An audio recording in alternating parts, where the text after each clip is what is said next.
What's going on, everyone? JT Taylor here, CEO of Purpose Pushers LLC, and I'm back with 2 minutes of research with a purpose. Today, I want to expose you to the latest research that I've been reading. This is in the field of counseling, and this article is titled Color Conscious Multicultural Mindfulness Training in the Counseling Field. Well, this whole study is about how to increase intercultural competency.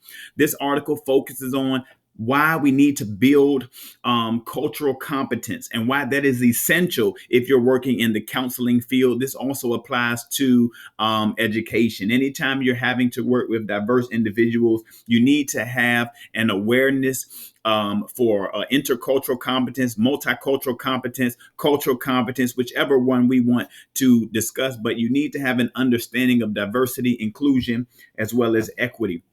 So I'm going to read you verbatim a little bit from this article, quote unquote. Although most people in the United States would not consider themselves capable of racist words or actions, everyone has biases that emerge unconsciously through their thoughts, emotions, and behaviors. While some people would argue against that, the reality is true. We all have our own biases, and they are unconscious and sometimes subconscious. However, they need to be addressed. We need to be aware of our biases. And so this article talks about multiculturalism, what it is and why it's difficult to define. But at the end of the day, the article makes the case for competency development.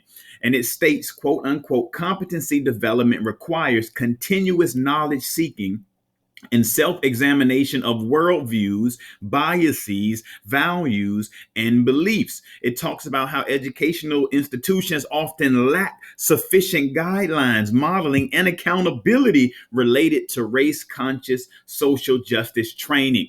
I mean, this is true in the field of education as well. We don't necessarily have systems in place and protocol in place as it relates to elevating our own sense of cultural competence so that we can meet the unique needs of our students. And so this article made a mention of colorblind racial attitudes, and that's where I want to stop for today. I want to talk about that for a little while. Colorblind racial attitudes, end quote. Colorblind racial attitudes refer to the beliefs that race should not and does not matter. These beliefs reflect a lack of awareness of realities of racism, including white privilege, institutional discrimination, and blatant overt racism. According to author Vitrup, 2016, 70% of white mothers were likely to use colorblind, don't see, and color mute, don't discuss strategies when talking to their children about race. Thus, when analyzing structural racism, a researcher acknowledged that many white counselors have been raised to avoid noticing and talking about race due to the fear of being perceived as a racist. Although people may attempt to create inclusive environments by ignoring race, colorblind racial attitudes are ineffective for reducing prejudice. And so when we're talking about color blindness, this is the ideology that I don't see race, I don't see color. It is not a significant predictor of anything. It doesn't really have any bearing on any outcome. It doesn't have any bearing on how people are treated. Everyone's treated the same. That is a colorblind philosophy. The research says that if we are seeking to truly create inclusive environments, but we have not diminished or acknowledged to combat colorblind racial attitudes, creating an inclusive environment is just a figment of our imagination. We will not be able to do it until we learn to become aware of racial realities and experiences of people of color along racial lines. So we can't we can't get away from it. We can't stay away from racial issues. We've got to learn to address it. But how do we do that, Mr. Taylor of Purpose Pushers? Well, of course, if you ask me, I'm a researcher. It begins by finding some research. Get you some research. This research is in the area of multiculturalism. Maybe that's where you need to start, because I know a lot of work is being done across the country as it relates to educational equity.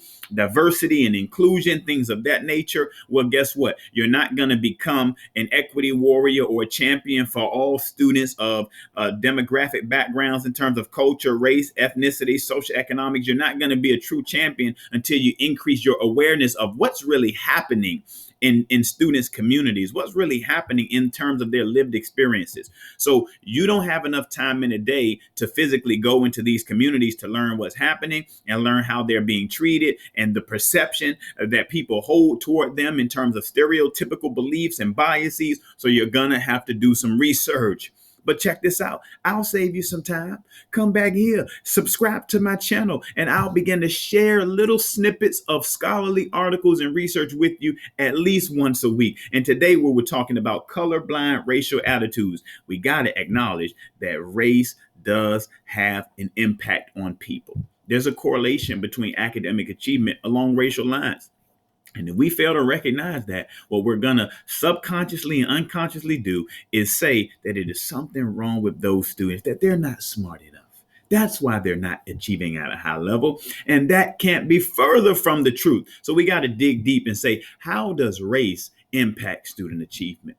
Let's talk about that. All right, again, it's JT Taylor with the 2 minutes of research with a purpose. And again, I'm the CEO of Purpose Pushes LLC. Want to learn more about me? Go to my website, www.purposepushers.com. You all have an amazing day and continue living in purpose and knowing your why. Peace.